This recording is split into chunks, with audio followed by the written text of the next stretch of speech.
bringing you radio's most thrilling mystery drama, The Adventures of Ellery Queen.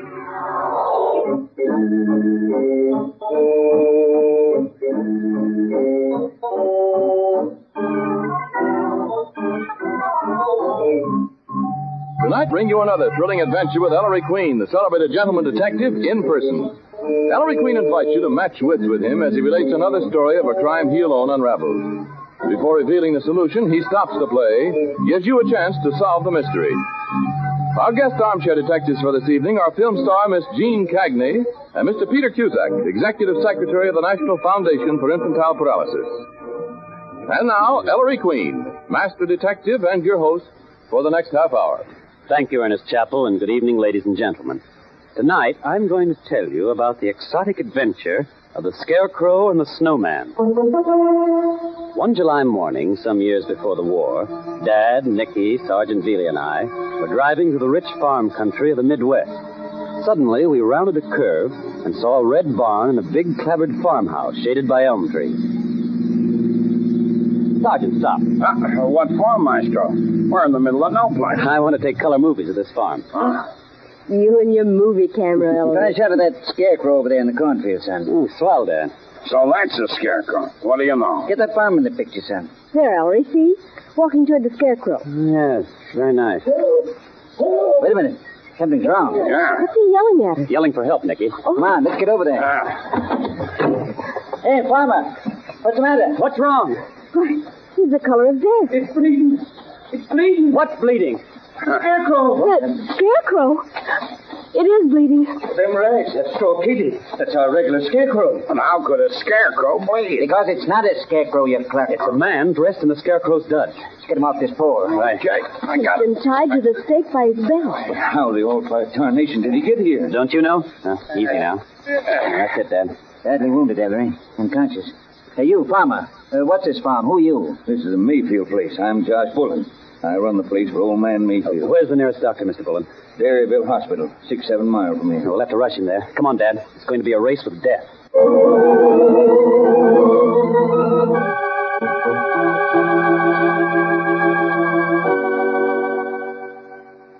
That country doctor's certainly taking his time in there.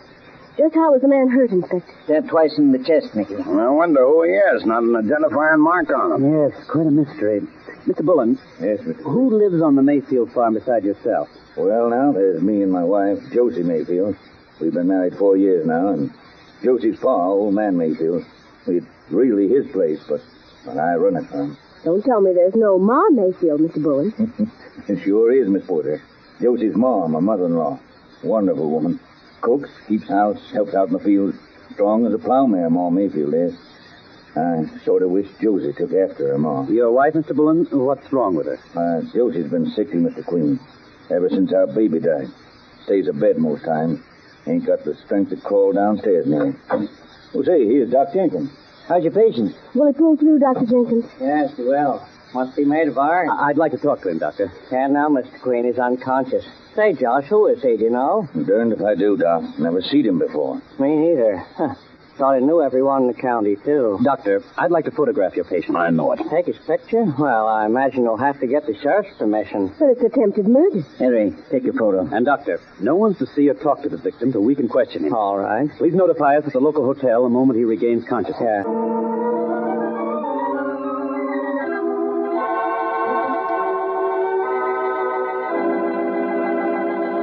And there, ladies and gentlemen, you have the beginning of our mystery. We'll be back in just a moment to tell you more.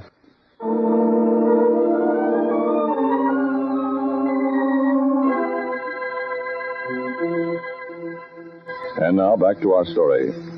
Ellery has photographed the mysterious Scarecrow man and had the photo developed. Now, several hours later, the Queens are driving Josh Bullen back to the Mayfield farm. Henry, think someone on the Mayfield place carved that fellow up? I don't know, Dad. Keep your eyes open. Well, here we are. Whew. Isn't it hot? Man, what I'd give for a sidle of beer. Beer? I'll get Ma Mayfield to fix you the finest drink of ginger beer you ever tasted. What, baby? Oh, who's Who's that crazy-looking old man on the porch? What's he waving that shotgun at us for? It's all right, Pa. I know these folks. Don't get scared. That's just my father-in-law. Mr. Mayfield, if you'll put that shotgun down. I know you, Jonathan, minutes I clapped eyes on you. Stand where you be. Oh, this ain't Jonathan. It's Mr. Queen. It's still Jonathan Dodge. You boy, make tracks for a pug you did. Hey, the old squirrel ain't kidding. You won't get it, eh? He's going to shoot. Ellery, Duck, come on. Get behind the car, all of you. All right, I warned you. Oh, he's shooting. Yeah. Hey, Ma!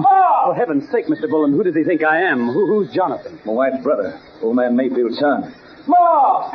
Who's the shooting? Land of mercy, Paul, you give me that gun. Yeah, well, I'm going to shoot Jonathan Gage. You are going to march up to the attic to your room, Paul Mayfield. No, I'm not. I'm going to Whew. Sorry. The old lady's okay. See the way she took that gun away from the old bazooka? Sorry as all get out, folks. You see, Jonathan Mayfield got into a heap of trouble, and his pa said he'd kill him if he ever showed his face around the farm again.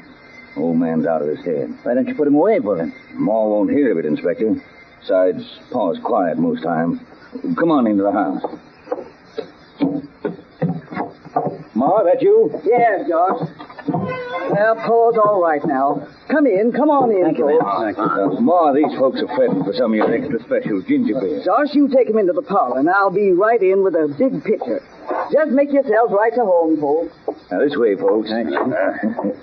What? Why, Josie. Josh? Oh, hello. Downstairs, Josie? Sitting in the parlor all by yourself. Folks, this is my wife, Josie Mayfield Bullen. I am, Mrs. Bullen. Oh, I'm so glad. It's so very nice having you. Sit down, folks. Thanks. Yes, you will. My, Josie talks mighty fine, eh? Had 2 years of state college, Josie did. This girl is so pretty. Are you married? Why, no, I'm not.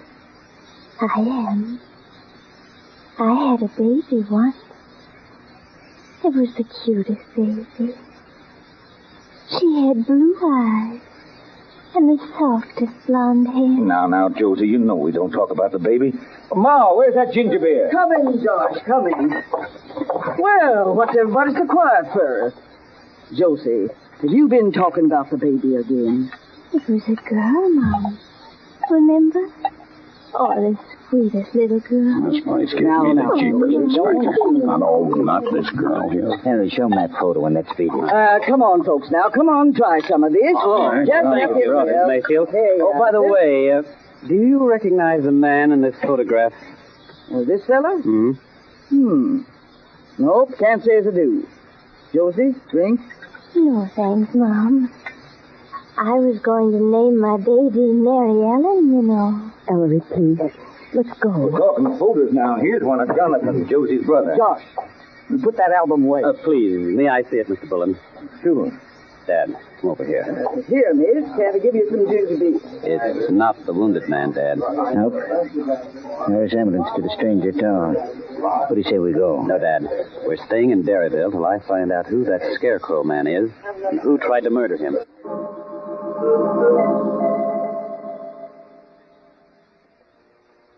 Finally, 3 days later, Dr. Jenkins said we could question the stranger. But when we went to the man's room at the hospital, we found that he'd escaped through a window. Was Ellery hopping.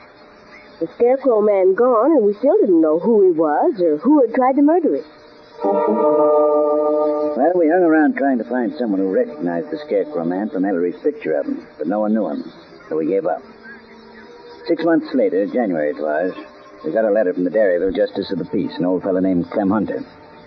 Hunter confessed that he'd lied about not recognizing the stranger and he wanted to clear his conscience.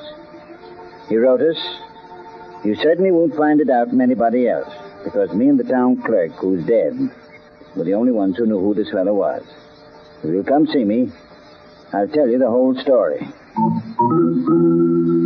But 2 days before we got back to Derryville, old Clem Hunter up and kicked the bucket. Pneumonia. Boy, you should have seen the maestro. Our last hope of solving the mystery 6 feet under. But the maestro says, now that we're here, I'm not going back to New York without taking another whack at the Mayfield. Well, we drive over to the Mayfield farm in practically a blizzard. The roads were so bad, Mom Mayfield makes us stay overnight. Late that same afternoon, the storm subsided a bit, and Ellery and I went outside to find Josh Bullen hammering away at a thick pole driven into the frozen earth right off the porch. Hi, Mr. Bullen. What are you doing? Making a snowman, Mr. Queen. A snowman? That's steady enough, I reckon. Now to pack more snow around it. Oh, may I help, Mr. Bullen? Sure thing, Miss Porter. Pitch right in. By George, that looked like fun. Move over, Nicky. I'll hurry, I asked first.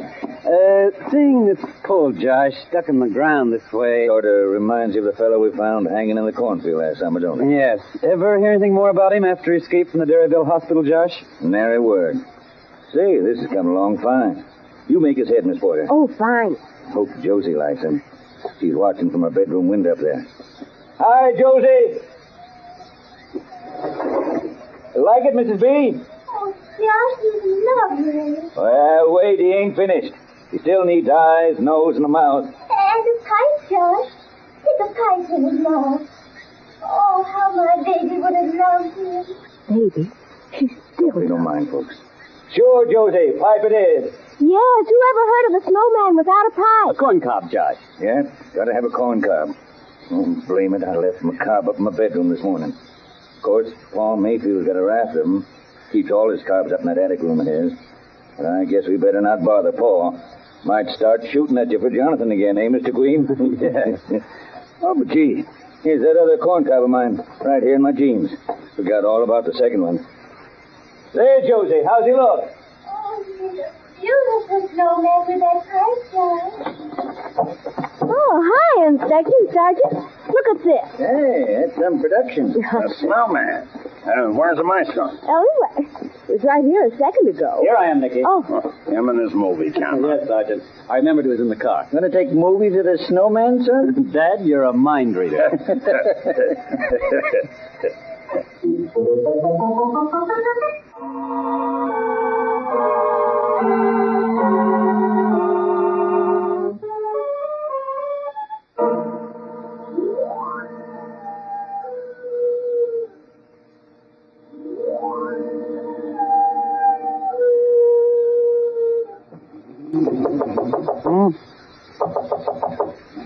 Who's there?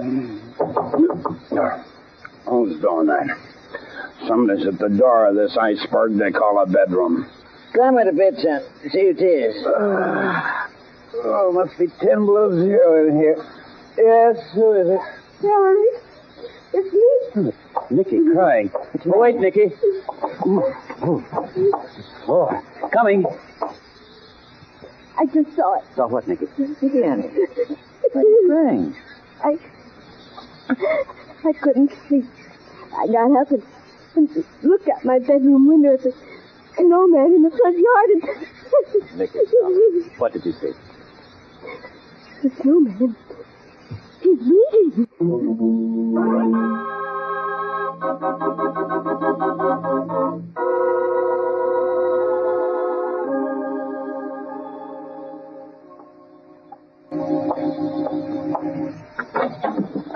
That's noisy.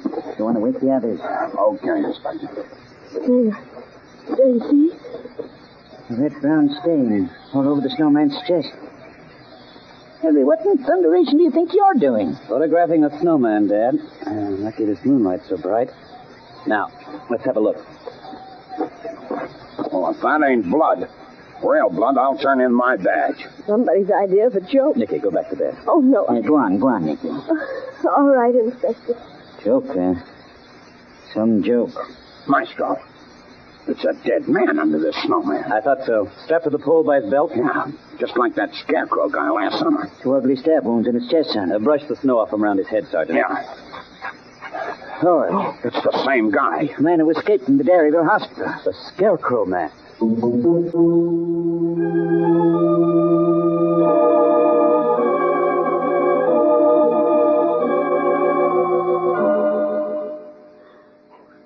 Why isn't Haley back? He breathes as hard as this corpse in the front yard did. Again, all identification marks gone, drat it. How long do you figure he's been dead? Well, I'd say since late last night, son. Yes, about the time the snow stopped. We slept through the whole thing. Haley, Yeah, Inspector? mushing from Nome? Well, what'd you find out? Where's the single set of tracks leading up to the Snowman come from? The Mayfield barn, Inspector. Blood in there. And signs of a fight. Murdered in the barn, huh? And the killer carried the dead man to this spot, knocked down Josh Bullen's snowman, slung the corpse to the pole with his own belt, and rebuilt a snowman around it.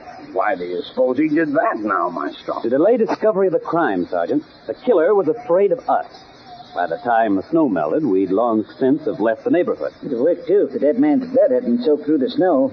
Really, was there any clue in the barn to the killer? I looked my eyes out, Inspector. No dice. And these tracks don't tell us anything. Killer wore huge galoshes. Could have been anyone's. But aren't there any other tracks, really, to show where the killer came from or which way he went? Nary a track. Anywhere's on the Mayfield property. Dad, that means the victim came to the barn during the snowstorm, as did his murderer. Then more snow fell and wiped out all the tracks they'd made. So by the time the killer lugged his victim's body from the barn to the front yard here, all he left was this one set of tracks. Hey, wait.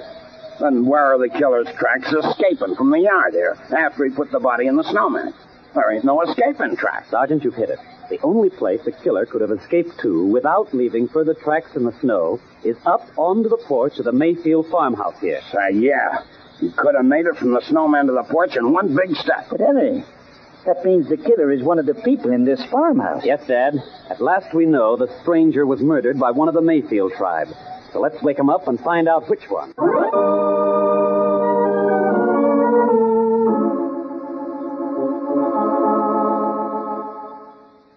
Well, we went to work on the Mayfields. We might just as well have saved our breath. They all claimed they didn't know a thing about the corpse and the snowman. So we turned the whole mess over to the local sheriff and headed for home. You don't like to remember, Ellery, the next few weeks. Here it is. Snapped your head off for a look. Haul out his reels of movie film that he'd shot on our 2 trips to Dairyville and run them over and over. So anyway, one night, he was showing his shots of the blood-stained snowman when... Nicky, stop the machine. Sergeant, put the lights on. Yeah. Why the excitement, Sam? Now, what course? Now I know who killed that man. You know who killed him. But, Maestro, we don't even know who he was. You mean the victim? Yeah. I've known that for some time. What? You have? Not his name, of course. But it wasn't the victim's identity which held me up. It was his killer's identity. And now you know that, too? But how can you, Ellery? All you've done is run the Snowman movie. They're what told me, Nicky. Didn't you notice a difference between the Josh Bullen snowman and the snowman the killer built around the corpse? No. The snow at the base of the killer's snowman had been shoveled up. Don't you see? After concealing the body inside the snowman, the killer then began poking in the snow at its feet with a shovel. He'd lost something in the snow and was looking for it. But what, Ellery? My films even answer that. There's an object in the shots of the original snowman that's missing from the shots of the made-over snowman. Something missing? What, Maestro? Josh Bullen's corncob pipe. Hey, that's right. When we found the made-over snowman with the corpse inside, the pipe wasn't there. Exactly. The killer dropped the pipe accidentally and shoveled frantically around trying to find it. He never did find it. Otherwise, he'd have stuck it back in the snowman's mouth. Yeah. So we'd think it was still the same snowman and not get suspicious and find the body. That's all very well, Mr. Queen. But what's the missing corncob got to do with the killer of the stranger? The missing corncob, Nicky, tells me who the killer was.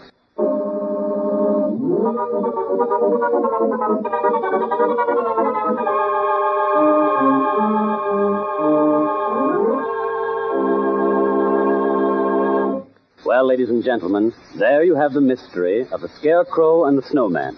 Have you puzzled it out yet? Well, let's compare solutions with our guest armchair detective. Nicky, will you introduce our guest, please? Well, Ellery, our first guest tonight is Miss Jean Cagney, the famous screen star and sister of Jimmy Cagney. Our second guest is Mr. Peter Cusack, Executive Secretary of the National Foundation for Infantile Paralysis. All right, Ellery. Thank you, Nicky. Ladies and gentlemen, I'd like to take a moment here to remind you that the March of Dimes to fight infantile paralysis is on right now. Won't you help protect America's children from this dread disease by sending your dimes and dollars, as much as you can afford, to President Roosevelt, Washington, D.C. Thank you. And now, Miss Cagney, who is the murderer? I'd say it was Ma Mayfield. Have you any reason? Well, I would suspect that Ma Mayfield wouldn't have a second pipe on hand. Mm-hmm. And also, I think she'd be strong enough to be able to commit the crime and to reconstruct the snowman. Thank you, Miss Cagney. And Mr. Cusack, who do you think the murderer is? I think the murder was Josh Mayfield, Ellery. Oh, why do you think that? I don't know what his motive was, but the clue of the missing corncob pipe makes me feel that it was he, because he referred to the fact that Pa Mayfield had this collection, and Pa Mayfield being very fussy and irritable, I would think that Josh would not want to lose the pipe. You mean Josh Bullen, the husband of Josie Mayfield? Excuse me. Yes. Thank you, Mr. Cusack and Miss Cagney. We'll let you know in just a moment whether you've hit the solution to our mystery.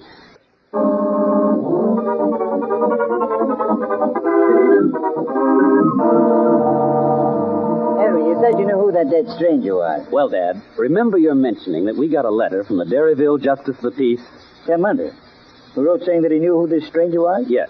Now, what could a Justice of the Peace and a town clerk know that other members of a rural community might not know? Well, what do we usually associate with Justices of the Peace? Marriages. He performs them. Yes. And marriages also involve a town clerk, who probably issues a license and certainly records the marriage in the town roll. So you figured the stranger had been married in Derryville years before? Right. But who else would know of the stranger's marriage? Only the Mayfields, because the killer is one of them. So we must ask, what woman at the Mayfield farm was of marriageable age? Only one. Josie, the daughter. So she's married to Josh Bullen. Conclusion, Josie and the stranger had been married before Josie's marriage to Josh Bullen. A secret marriage, because no one in Derryville was able to recognize the stranger from that photo I took of him at the hospital last summer. So it was reasonable to conclude that one of the Mayfield tribe had killed the stranger to keep his secret marriage to Josie from becoming public knowledge. Josie and the stranger elope or something. Old man Mayfield finds out and either drives the man away or buys him off. Must have been something pretty raw about the man that the Mayfields couldn't stomach. So when they thought Josie's husband would never turn up again, Josie never bothered to get a divorce. Then when Josie married Josh Bullen, she committed bigamy. Yes. Well, the husband did turn up again last July, probably with demand for more money, which the Mayfields couldn't or wouldn't meet. So one of the families stabbed him early that Sunday morning and hid the body in the cornfield Scarecrow till it could be disposed of permanently at nightfall. But we came along during the day, found the stranger still alive, took him to the hospital, and he escaped. And the one who knew Josie's bigamous secret was loose again. Then why did he come back in January? We'll never know exactly, Sergeant. Anyway, the same Mayfield murdered him for keeps this time and hid the body in the Snowman so that we'd fail to discover the crime and leave. But who is the killer, son? How do you know? The missing corncob pipe tells me, Dad. The corncob pipe? We know the killer wanted a corncob and hadn't located the one he'd lost in the deep snow, because if he had found it, he'd have stuck it back in the Snowman's mouth, and he didn't. But that fact clears Josh Bullen and old Pa Mayfield. There's Bullen and his father-in-law? How so, son? Because either man could easily have got another corncob to stick into the Snowman's mouth, Dad. How do you figure that out, Ellery? Well, we know that Josh Bullen had a second corncob up in his bedroom. And we also know that Pa Mayfield kept his corncobs in his attic room. Either man could have procured a corncob to replace the lost one merely by stealing up to his own room in the middle of the night while the rest of us were asleep. Since the killer didn't replace the lost pipe, it means he didn't have one to replace it with and couldn't get another from his own room. But, Maestro, that leaves only... The two women of the house. Precisely. Could the murderer have been Josie, Josh's wife? No. It was a man-sized job to carry the dead body from the barn to the front yard, demolish the original snowman, tie the corpse to the pole, and build a new snowman around it. Josie is an invalid, bedridden most of the time, so Josie couldn't possibly have done it. The old lady. Yes, Sergeant. Ma Mayfield. Did Ma Mayfield have the strength to commit both these strenuous crimes? Oh, yes. Josh told us she even helped with the farming. In fact, Josh said she was as strong as a plowmare. Yes, Ma Mayfield killed her daughter's husband to protect Josie's reputation in that rural community and save what was left of the poor girl's life.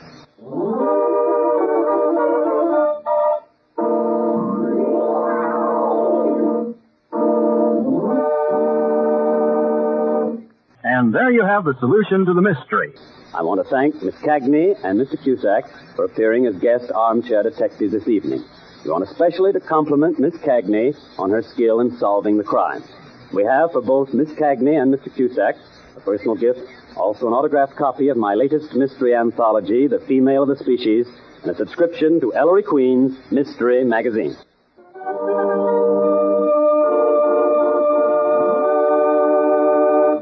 Music for The Adventures of Ellery Queen is by Charles Paul. This is Ernest Chappell. This is the National Broadcasting Company.